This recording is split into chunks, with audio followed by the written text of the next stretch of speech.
పెట్టినా నేను.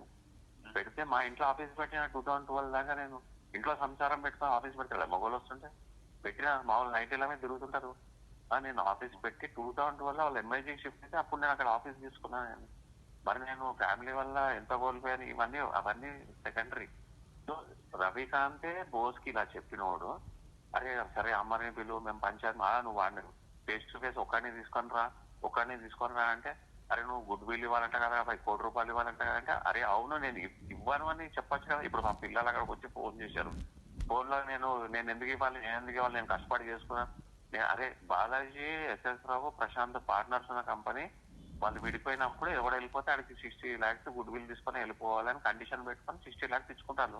ఇప్పుడు నాకు ఏఆర్ ఇంజనీర్స్ కస్టమర్ బేస్ పోయింది, మెయిల్ ఐడీస్ బ్లాక్ చేసిండు. నేను మార్కెట్ లో తిరిగితే మళ్ళీ మొత్తం బిజినెస్ నా చేతిలోకి వస్తుంది. దాంట్లో నువ్వు పార్ట్నర్ అవుతావా చెప్పు, నీకు ఇచ్చేస్తాను. ఓకే, ఇంత క్లారిటీ డిస్కషన్ లో నువ్వు ఎందుకు నేను వాడి దగ్గర పేపర్ తీసుకొని స్టేషన్ లో ఇస్తానని చెప్పలేకపోతున్నావు? ఇది నాకు బైబుల్ మీద ఒట్టేసి చెప్పాను. ఎందుకు చెప్పలేకపోతున్నావు? అవునరా భయ్, నువ్వు చెప్పింది క్లియర్ ఉంది, నేను వెళ్ళి వాడి దగ్గర పేపర్ తీసుకుంటాను ఈ సేఫ్టీకి. వాళ్ళ చుట్టాలు ఎవరు రారు డిస్కషన్ కి. మధ్యలో పెద్ద మనుషులు కూర్చుంటే బోస్ కూర్చుంటాడు, బాలాజీ కూర్చుంటాడు, నీకు తెలిసిన వాళ్ళే కూర్చుంటారు. అది మళ్ళీ 100% ఖచ్చితంగా మేము అది కొట్లాట, హై వాల్యూమ్ రేస్ డిస్కషన్స్, బూతులు ఇవన్నీ ఉండవని క్లియర్ గా రాసి నేను చెప్తాం. ఎంతో ఫ్రూట్ఫుల్ డిస్కషన్ కావాలంటే స్టార్ హోటల్ లో కూర్చుందాం కదా, బిల్ నేనే కడతా. దీనికి ఎందుకు నువ్వు ఓకే చెప్పలేకపోతున్నావు నాకు చెప్పు అనిల్ భాయ్ ప్లీజ్. ఓకే మాట్లాడతాం భయ్, బోస్ ని తీసుకుని వెళ్తా నేను.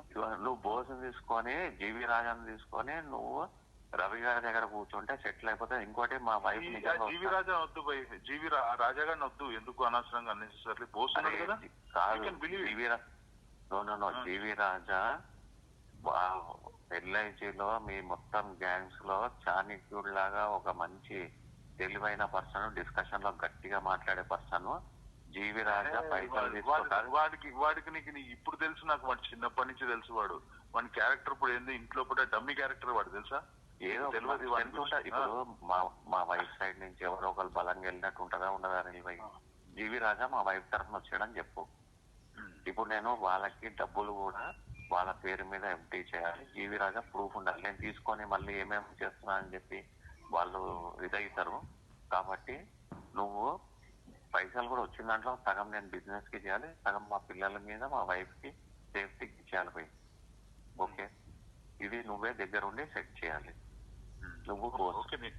ఇప్పుడు నాకు ఇంకోటి నాకు బోస్ కంటే ఎక్కువ నువ్వు పరిచయం మా కంపెనీ విషయాల్లో, ఏఆర్ ఇంజనీర్స్ విషయాల్లో. బోస్కి ఏం తెలుస్తాయి చెప్పు? నువ్వు ఇప్పుడు అరే అవును వేపిటర్ అంటే వేపిటర్ గురించి నీకు తెలుసు. అవును సతీష్ గారు లాస్ట్ వరకు యాక్టింగ్ చేసిండు, తర్వాత వెళ్ళి ఇటు సైడ్ జాయిన్ అయ్యిండు అంటే ఎస్ కరెక్ట్. నెక్స్ట్ రాజా గారు అవును నువ్వు ఉద్యోగంలో తీసేసిన తర్వాత మళ్ళీ రవి గారి దగ్గర ఎందుకు పని చేయాలి, ఎస్ కరెక్ట్. నెక్స్ట్ నీ దగ్గర ప్రూఫ్స్ ఉన్నాయి, అన్ని ప్రూఫ్స్ ఉన్నాయి. ఇప్పుడు రాజాకి ఎంత అమౌంట్ రావాలి, అరే రాజా గారు చీటింగ్ చేసిండు, ఏదో మిస్టేక్ జరిగింది, ఆ మిస్టేక్ ని అడ్వాంటేజ్ గా తీసుకున్నారు. రజితార్ రెడ్డి దగ్గరికి వెళ్ళి ప్రూఫ్ పట్టు రావాలి. రజితార్ రెడ్డి ఫోన్ చేస్తే అమ్మ నాకు రవి సార్ అంటే భయం సార్, ఆయన ముఖం చూసి ఇచ్చినా, మీ ముఖం చూసి మా ఫాదర్ రిటైర్ అయిన పైసలు 4 లక్షలు ఇచ్చినా, మీరు 1.5% ఇంట్రెస్ట్ ఇచ్చిండ్రు, దాని తర్వాత మీరు నాకు పే చేశారు, నువ్వు కంపెనీ నుంచి తీసుకొని నాకు ఇవ్వమంటే అమ్మ నాకేం సంబంధం కంపెనీ అంటుంది. నువ్వు వెళ్ళి అడిగితే ఇదేమాట నాకు అనిల్కి వీడియోలో చెప్పాయంటే చెప్పేస్తుంది. రవి ఫోన్ ఇట్లా రవి దగ్గరకు వచ్చి మాట్లాడమంటే నేనెందుకు మాట్లాడతాను సార్ లేడీస్ అంటది. వీళ్ళందరేమో గలీజ్గా నన్ను పేరు క్రియేట్ చేస్తే ఆడోళ్ళ పంచాయతీలన్నీ ఏమేమి ఉన్నాయి సార్ నేనెందుకు వస్తానంటది.